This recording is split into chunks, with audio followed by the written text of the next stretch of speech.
I could have a 10-minute video of just me making that face, because I am speechless. I am completely speechless. In saying that, I do have to find something to say for the next 10 minutes, otherwise I won't have much of a video, but oh my god. It was just exactly what PlayStation needed to do to solidify their victory this holiday season. And I know. Oh no, give me a second. Because I actually am one of those people that kind of find it cringe when people try and find a winner in all of these events. When we have E3, everyone wants to figure out who won E3, and it's all subjective. There usually isn't, in my opinion, a clear-cut winner when it comes to something like this. But when we're talking about two consoles that are so clearly competing with each other this holiday season, that now, as we know, released 2 days from each other, and they both cost the same with some variations, but they both cost the same, that is competition, and there will be a winner. And as far as the build-up, PlayStation won this, man. I was left speechless after their event today. I streamed it on Twitch with about 1,500 of you, and I want to thank everyone that watched it with me. I am speechless. It's incredible. It's incredible. I can't believe it. I just didn't think anything really would happen today. In fact, I was surprised to find out their event was going to be 40 minutes, because in my mind, I was like, well, what could they possibly show that we wouldn't have already seen or we wouldn't know about? I assumed we'd be getting a price and a release date, and then maybe we take a closer look at some games we saw in the last event. But 95% of the games we saw in the last event. That last event, by the way, being awesome in itself, showing us some really cool games, but 95% of those games were nowhere to be seen today, because instead we got shown a whole bunch more new stuff, and Fortnite, but a whole bunch of new stuff. I can't believe it. I'm gonna go through this event and talk about all the things that excite me, but you know, I'm out here with a bold claim that probably isn't that bold to a lot of people, that PlayStation won, and I want to talk about why really quickly. And I want to say, yes, I'm standing here with a PlayStation shirt on and a whole slew of PlayStation games behind me, and it might make me come across like a fanboy if you don't know who I am. I am very split down the middle with all my consoles. I love them all for different reasons. It's so hard to still be as excited for Xbox as I am now, and we are all for PlayStation, because that event today was insane. Here's what Xbox had going for it originally. It had Halo, its flagship IP, releasing day one.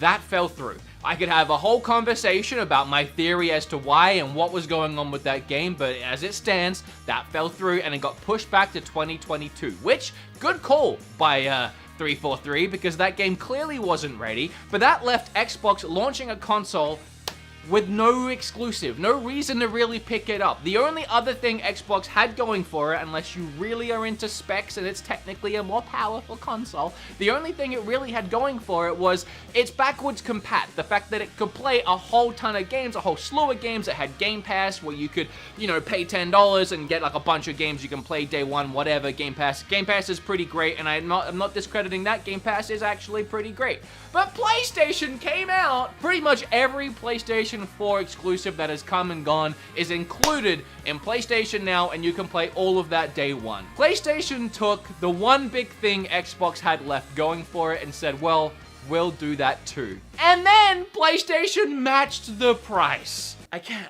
Oh my gosh. If you haven't seen the event, let's go through it really quick and I'll show you what I'm talking about. Yet again, we had another PlayStation event with really no talking whatsoever. There was little snippets here and there of someone saying something to introduce a game, but it was pretty much just all gameplay all the time for another 40 minutes. This is how you do an event. So it very casually started with Final Fantasy 16. Yeah, I mean, this is the thing. I have never seen such a strong lineup going into a new generation of console. PlayStation hasn't missed a beat. This whole generation, they smashed out game releases one after the other right up until launch of the new. We just had Ghost of Tsushima. We just had Last of Us 2. Two of the biggest, and for some people, the best exclusives on this console. And in a couple months, we're getting the new one.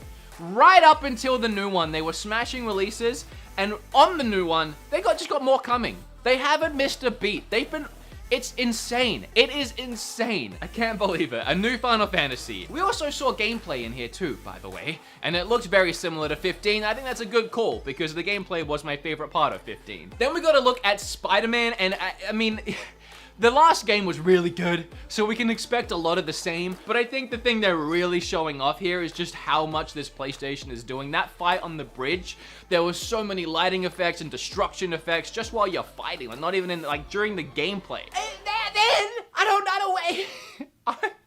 Okay, growing up, I loved the Harry Potter books. Read them all, watched all the movies, but the thing I really loved, the Harry Potter games. So underrated. We have a new Harry Potter game. I don't know anything about this. I hadn't heard this was coming. I don't know what, like, since when this was a thing, but the gameplay, the actual game looks amazing. There's little snippets of gameplay in here. It kind of reminds me of like that game Bully by Rockstar, but set in Hogwarts. I don't know why I've never thought of that as an idea, because that in itself sounds exciting, but I don't know if that's what this is. I can't tell if it's MMO, which I don't think so. I can't tell if it's single player. I can't tell if it's like 1 to 4 co-op. But either way, there are some really cool visuals going on in here. Parts that I'm hoping are actually gameplay, because holy crap, they look fantastic. Someone's doing the lawn behind me, by the way. So if you hear a lawnmower during this, I'm sorry. I couldn't wait. I was too excited. 2021, so that's next year. That's next year. I don't know if that's exclusive, actually. You can let me know down below. I don't think that was exclusive, but still very exciting. Oh, and then everyone's favorite franchise, Call of Duty? I don't mind Call of Duty, it's fine. Call of Duty definitely has a stigma around it, but they're doing some really cool things with these games. I really enjoyed the single player in the last game. This little snippet of gameplay they showed us of them chasing after this plane, it looked like something straight out of an Uncharted game. It's becoming an adventure that I don't want to miss out on, which is a weird thing to say about Call of Duty games, but they're doing some pretty cool things, and I suggest you take a second look at these games, if for anything other than just the single player.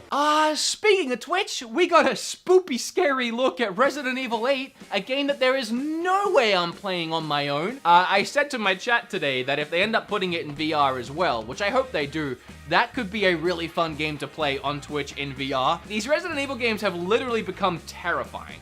They're not the Resident Evil games I remember by any means, but they are legitimately terrifying. So the only game we got to look at again today that I think we saw last time was Deathloop, which I do feel like needed another look at it, because I'm still very confused by this game. I want to say, by the way, PlayStation and Capcom, thanks for nothing, because I got very excited when I saw Devil May Cry. I thought maybe a 6th game, or maybe an expansion, maybe like a virtual expansion. I got so excited just to be told, DMC 5 is coming to PlayStation 5, which, yeah, I mean, okay.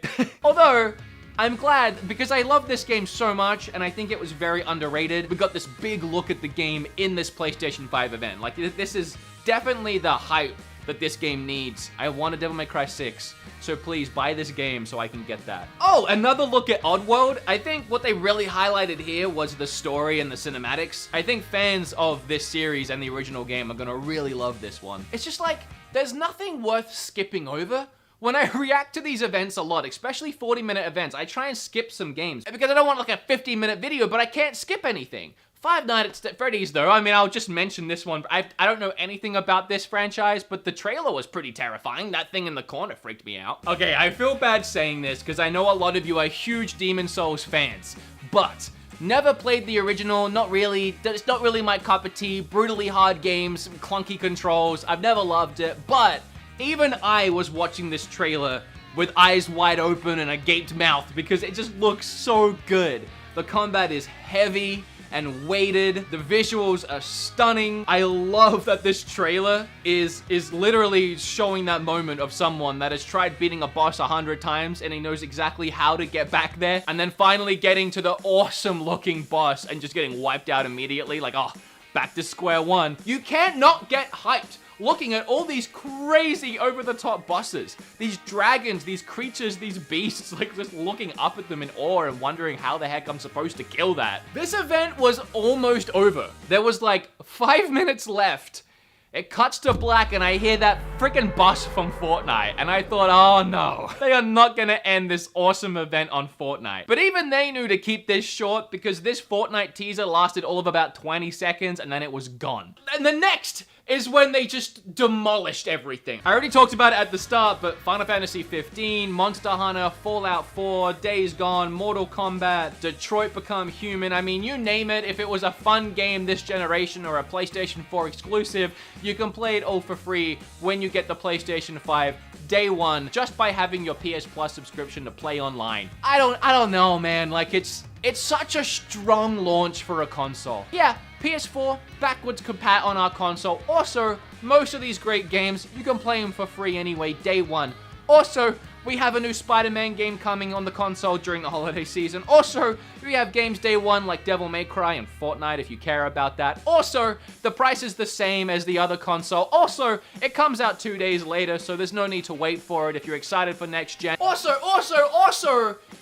you don't have to wait long for God of War. It comes out the next year. I still can't believe it comes out the next year, by the way. I mean, I am fully expecting a pushback to 2022. God of War came out 2018, and I'm okay with it, but I fully expect a delay to 2022. And again, I'm okay. Holiday 2022. Take your time. I will wait for that game, okay? But still, wow. I don't know what else to say. I feel bad. I honestly do feel bad for Microsoft. I'm not trying to be that guy that's all like, oh, PlayStation, look at us. Like, I'm not excited that PlayStation won because I wanted PlayStation to do better. That's not where I'm coming from here at all.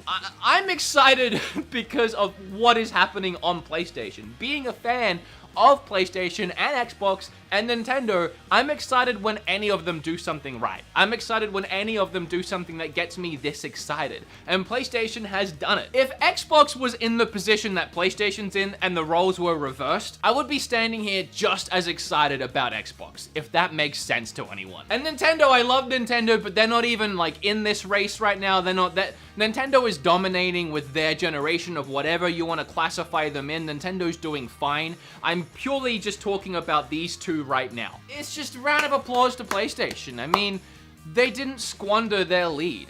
They dominated this generation. They had a full head of steam behind them, and they kept that steam going on the PlayStation 4 right up until the changeover to the new generation, and that steam is just, it's keep on chugging along. You know, I'm still buying both. It's kind of what I do, but I'm also still excited for both. I'll buy an Xbox and a PlayStation day one, but I gotta tell you, if I wasn't a YouTuber, if gaming wasn't my whole thing, if I was, you know, working on a gaming budget and I could only grab one, I know exactly where I'm going, and I mean, it's PlayStation 5. Alright, that's my thoughts. Hope I didn't upset anyone. I try really hard not to, especially Microsoft fans, because I feel bad for them, and they have, you guys, I know it, I mean, it sucks. I know it sucks. And trust me, I would be defensive too. But I mean, you just gotta take the L. Alright guys, bye.